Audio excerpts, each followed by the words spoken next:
La 35e édition du pèlerinage au sanctuaire marial Notre-Dame de la Paix de Témento s'est tenue du 11 au 12 mars 2023.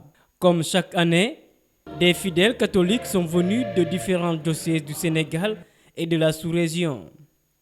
Avec Marie, soyons signes d'espérance, c'est le thème choisi pour célébrer la mère de notre Sauveur Jésus-Christ. La messe de cette 35e édition est dite par Abbé Olivier Marissar, monastère de Kermoussa.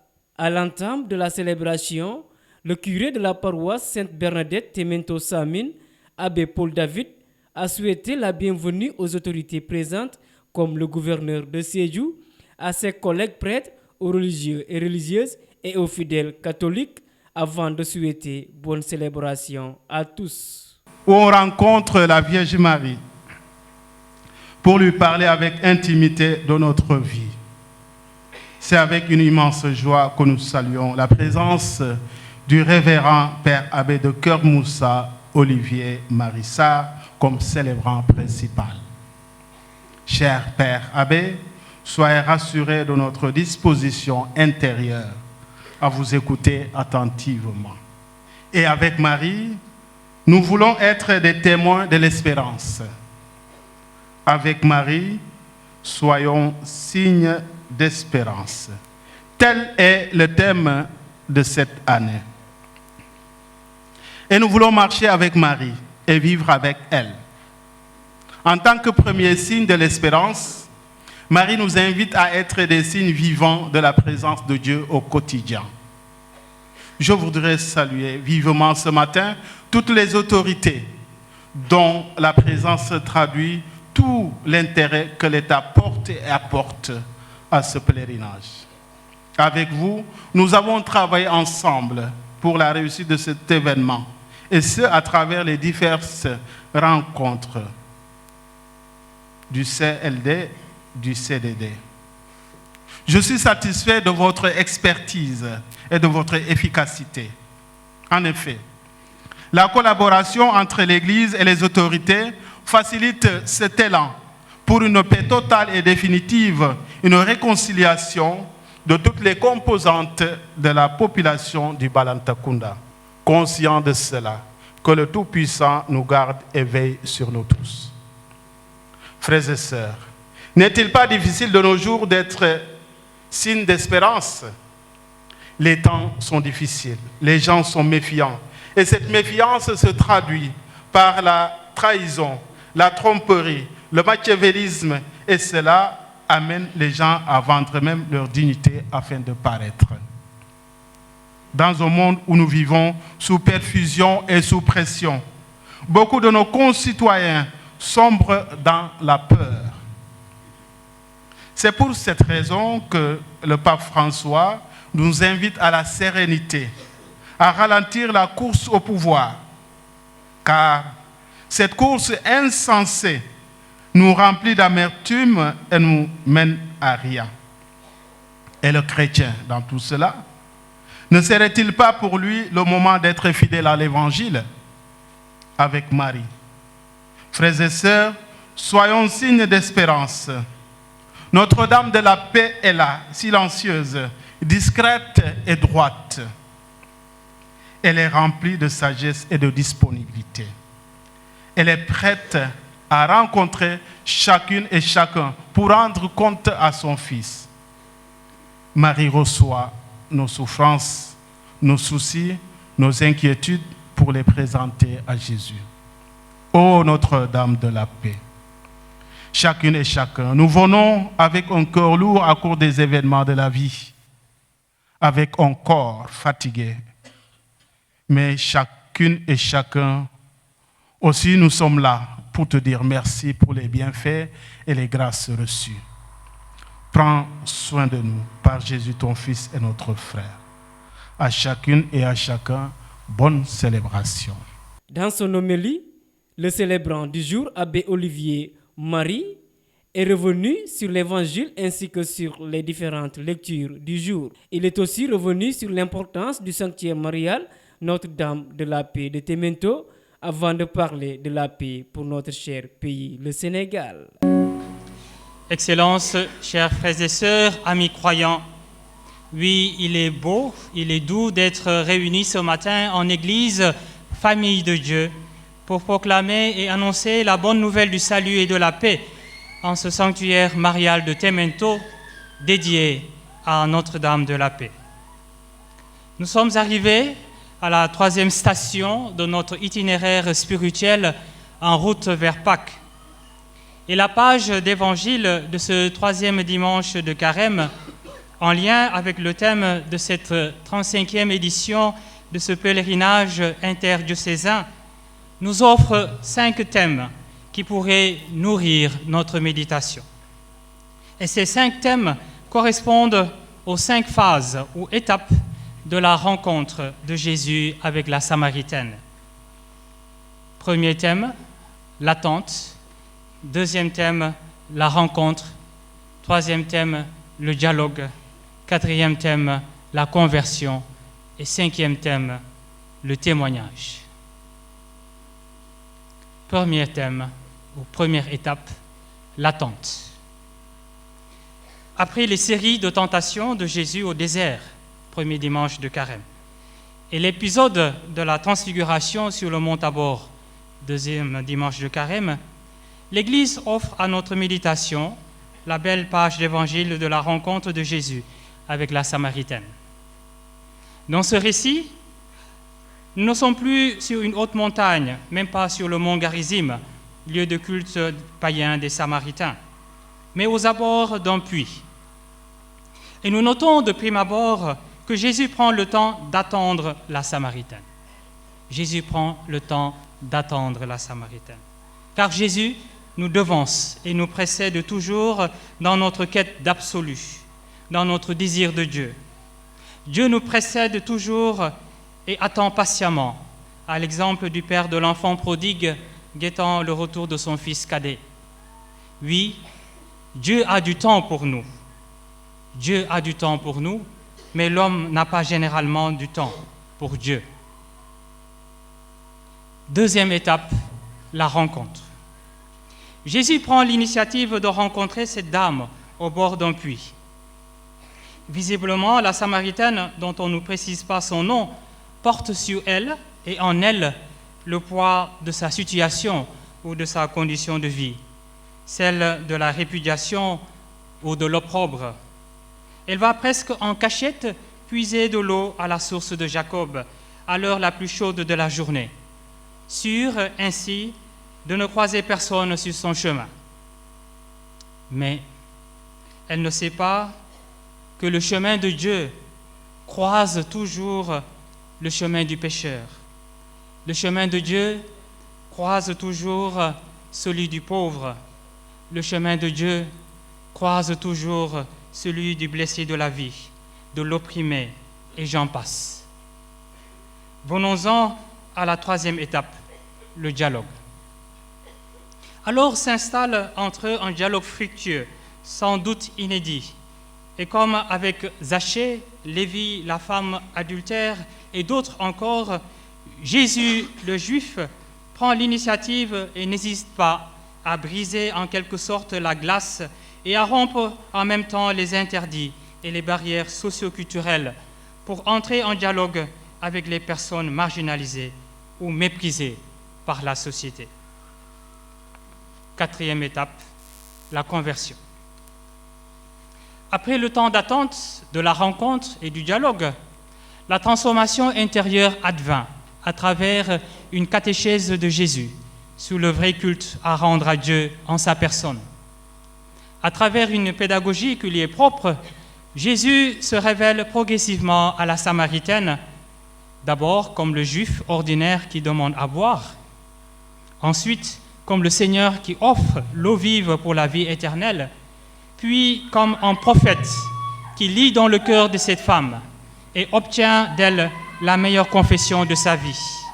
Et enfin, comme le Messie, l'envoyé de Dieu, par qui tout homme peut adorer le Dieu vivant en esprit et en vérité.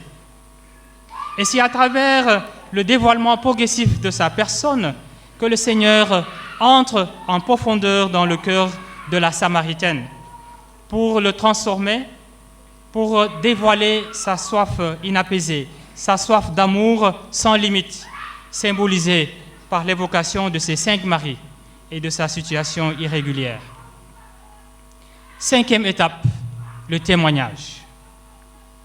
C'est au sortir de cette manifestation graduelle de Jésus, le Messie attentif et bienveillant, et qui ne porte pas un jugement de valeur sur elle, que la Samaritaine décide de ne pas garder que pour elle cette rencontre merveilleuse qui a bouleversé sa vie.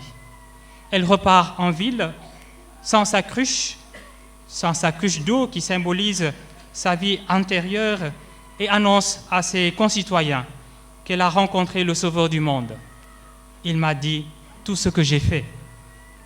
Et c'est ainsi que Jésus fut accueilli en Samarie, et beaucoup crurent en lui. Chers frères et sœurs, amis croyants, quelles sont les implications concrètes de ce beau récit pour notre vie chrétienne, ou pour être signe d'espérance?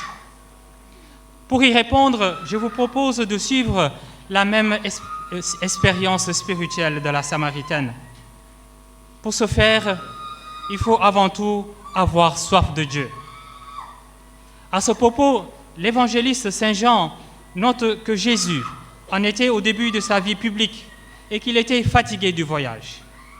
Vous aussi, chers frères et sœurs, vous êtes venus de tous les recoins des diocèses de Ziguinchor et de Kolda, et même d'ailleurs, de la Gambie, pour rallier certains par la marche ce haut lieu de paix et de prière, en portant votre cruche intérieure, celle qui vous pèse et qui vous éloigne de Dieu. Vous désirez puiser auprès de Jésus Eucharistie l'eau vive capable de désaltérer votre soif, mais également pour demander à Notre-Dame de la Paix de Temento la résolution de tous vos problèmes, et surtout pour trouver la paix du cœur, un cœur réconcilié avec Dieu et avec votre prochain. Vous êtes venus vers ce lieu pour demander à Jésus, par Marie, « Donne-nous à boire ». Une telle démarche est noble et légitime, mais il y a 2 conditions à remplir pour qu'elle puisse porter des fruits. La première condition est de reconnaître que Dieu a besoin de nous. Oui, Dieu a besoin de nous. C'est Jésus lui-même qui demande de l'eau, car comme sur la croix, il s'adresse à chacun d'entre nous en nous disant « J'ai soif, donne-moi à boire. Donne-moi à boire, toi qui ploies sur le fardeau de tes péchés. Donne-moi à boire, toi qui doutes. Donne-moi à boire, toi qui cherches du travail.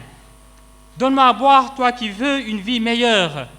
Donne-moi à boire, toi qui hésites à t'engager dans le mariage ou dans la vie sacerdotale ou religieuse.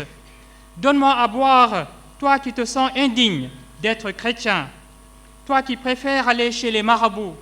Donne-moi à boire, toi qui préfères aller chez les devins, les charlatans. J'ai soif, donne-moi à boire. Toi, jeune adulte, prêtre religieux et religieuse, Jésus s'adresse à toi ce matin et te dit « J'ai soif de ta conversion, j'ai soif de ton amitié, j'ai soif de ta constance et de ta persévérance dans la foi. J'ai soif, donne-moi à boire. » Tout devient simple lorsque Dieu est devant, nous dit le célébrant du jour, tout en parlant de la Vierge Marie, la mère de notre Sauveur Jésus-Christ. Nous avons besoin de nous convertir et d'avoir une boussole intérieure qui nous dirige vers Jésus, la source d'eau, et nous laisser guider par l'Esprit Saint. Car, chers frères et sœurs, tout devient simple lorsque Dieu est devant. Tout devient simple lorsque Dieu est devant. Lorsque son Esprit Saint éclaire la route et lorsque l'on marche avec Marie, sa mère. Je le répète, tout devient simple lorsque Dieu est devant. Tout devient simple lorsque son esprit éclaire la route et lorsqu'on marche avec Marie, sa mère. Alors, avec la Vierge Marie, Chers frères et sœurs, soyons les signes et les messagers impatients de l'espérance dans notre monde qui en a tant besoin. Tournons-nous vers elle et adressons-lui notre humble prière. Ô Vierge Marie, Mère de l'Église, Notre-Dame de la paix, préserve-nous par ta pureté, garde-nous par ton humilité et enveloppe-nous de ton amour maternel. Amen. Ô Vierge Marie, Mère de l'Église, préserve-nous par ta pureté, garde-nous par ton humilité et enveloppe-nous de ton amour maternel. Amen. Ô Marie, Mère du oui, tu as écouté Jésus et tu connais le timbre de sa voix et le battement de son cœur. Parle-nous de lui et raconte-nous ton chemin pour le suivre sur la voie de la foi. Amen. Ô Marie, notre Mère depuis toujours, ne te lasse pas de nous visiter, de nous consoler, de nous soutenir. Viens à notre secours. Libère-nous des dangers qui nous menacent, qui menacent notre paix, qui menacent notre vivre ensemble. Toi qui es notre Mère, notre espérance et notre force. Accompagné par une cinquantaine de personnes, l'adjoint au gouverneur se dit disponible à accompagner davantage la communauté chrétienne avant de se prononcer sur le thème. Et je crois que c'est important de le dire ici, devant vous, pour vous montrer toutes nos disponibilités à vous accompagner, à accompagner toutes les communautés religieuses. Et sur ce point, je voudrais évoquer l'important programme de l'État qui consiste à accompagner les foyers religieux, notamment la modernisation des cités religieuses au niveau de la région de Sédhiou. Par rapport au thème qui nous réunit aujourd'hui, je crois que vous l'avez évoqué, avec Marie Soyons signe d'expérience, nous invite tout un chacun à vivre avec les vertus théologales que vous connaissez mieux que moi. Et parmi ces vertus, je peux citer l'expérience, je peux citer la charité, je peux citer la foi. Et également dire que l'expérience de vie est l'un des trois grands caps de la vie chrétienne. Les deux autres étant, comme je l'ai dit tout à l'heure, la foi et la charité. Ainsi, cela nous amène à ne pas négliger le désir de vivre selon l'expérience. Chers frères et sœurs, amis croyants, je voudrais juste évoquer avec vous, et je sais très bien que vous le connaissez mieux que moi, le Nouveau Testament qui cite dès les premiers écrits, nous ne verrons, j'ouvre les guillemets, nous nous rappelons en présence de vos dieux et pères l'activité de votre foi, le labeur de votre charité, la constance de votre expérience, qui sont dus à notre Seigneur Jésus-Christ. Nombreuses sont également les difficultés à surmonter dans cette vie, et c'est pourtant dans ce monde que le Seigneur a choisi de s'incarner. Pour vous dire que sans attendre la félicité de l'au-delà, il nous rappelle à espérer et à témoigner dans ce monde. Voilà ce que je voudrais évoquer en termes de parenthèse. Mais également, j'ai en tête les lignes écrites par Benoît XVI, si je ne me trompe pas, dans son encyclique sur l'expérience. Il dit: il assure que tout le monde désire le jugement. Si l'on fait abstraction de l'image lugubre de la balance, on aperçoit bien qu'il y a une différence entre Hitler et Mère Teresa. Et que même plongés dans la lumière de l'expérience, leurs deux vies sont loin de revenir au même. Pour vous dire que l'expérience est très importante dans la vie d'un croyant. Sur ce, je voudrais, avant de terminer, vous renouveler notre disponibilité à vous accompagner, à accompagner toutes les communautés de la région de Sédhiou, mais également vous inviter religieusement à prier pour que la paix, la stabilité règne dans ce pays. Sur ce, je vous souhaite un bon temps de carême et vous souhaite également un bon pèlerinage. Merci. Bonjour. Le père évêque Jean-Pierre Bassène, évêque du diocèse de Kolda, a rendu un vibrant hommage au chef de l'État pour son soutien avant de lancer un appel aux autorités compétentes pour stopper l'avancée de l'eau qui menace de détruire le sanctuaire marial Notre-Dame de la Paix de Témento. À l'État du Sénégal, à travers son Excellence, Monsieur le Président de la République, Monsieur Macky Sall, nous disons merci. pour le soutien financier à l'organisation du pèlerinage présent en sa 35e édition. Mais avant d'aller plus loin, merci au chef de l'État pour ce beau sanctuaire en voie d'achèvement où il fait si bon prier. À vous, chef des services décentrés de l'État, je voudrais signaler une chose que vous avez constatée vous-même. C'est la forte érosion de la côte qui menace déjà potentiellement ce joyau, ce bijou qu'est le sanctuaire offert par le chef de l'État.